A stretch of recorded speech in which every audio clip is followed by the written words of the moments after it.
कहते हैं श्री जगन्नाथ जी को किसने प्रतिष्ठित किया? जिन्होंने श्री जगन्नाथ जी, बलभद्र जी, सुभद्रा जी को पुनः प्रतिष्ठित किया दारू ब्रह्म को, 144 वर्षों तक तो उनका दर्शन सुलभ नहीं था। उनको क्या आप भक्त नहीं कहेंगे?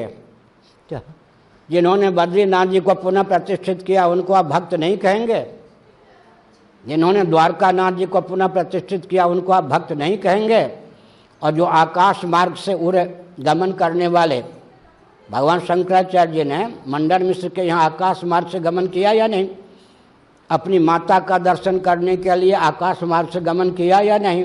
उनको आप योगी नहीं कहेंगे? और श्राद्ध तर्पण सबका समर्थन किया या नहीं? सुनिए, इससे अधिक कर्मकांड क्या होगा? हम सब सन्यासी होते हैं, अग्नि का परित्याग करके होते हैं, निरग्नि होते हैं। लेकिन माँ ने कहा था सन्यास तुम ले सकते हो, लेकिन बेटा जब मैं याद करूं तब आ जाना।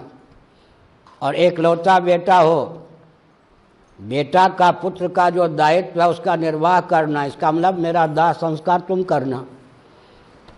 एक और निरग्नि, एक और माँ को वचन दिया, लोक कल्याण के लिए माँ से अनुमति लेकर संन्यास लिया। भगवान शंकराचार्य जी को माँ ने स्मरण किया।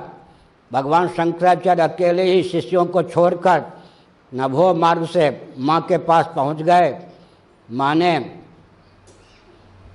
कहा बेटा तुम आ गए, मैंने जो कहा था उसका ध्यान है ना? अर्थात अंत्येष्टि संस्कार तुमको ही करना है। भगवान शंकर का स्मरण किया शंकराचार्य जी ने। भगवान शंकर प्रकट हो गए, बेटा बहुत अच्छे हैं लेकिन मेरी रुचि तो।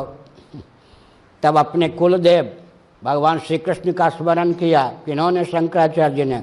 श्री कृष्ण भगवान प्रकट हो गए, उनको देखकर माँ प्रमुदित हो गई। श्री कृष्ण भगवान का माँ को दर्शन कराया, माँ ने देह त्याग किया।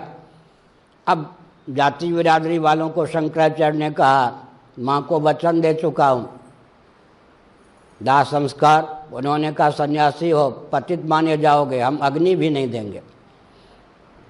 पड़ोसियों ने आग भी नहीं दी। शंकराचार्य की आयु छोटी थी।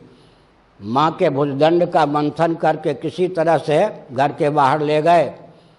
माँ के भुजदंड का मंथन करके आग प्रकट की, इधर उधर से काष्ठ का चयन किया, दाह संस्कार किया।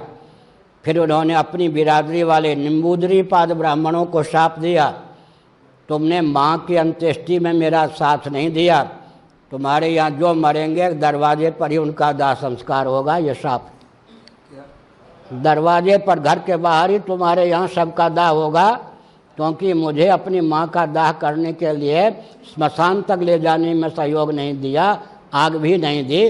वो शाप आज भी लगा हुआ है। तो हमने कहा ये कर्मकांड की इससे अधिक पराकाष्ठा क्या होगी?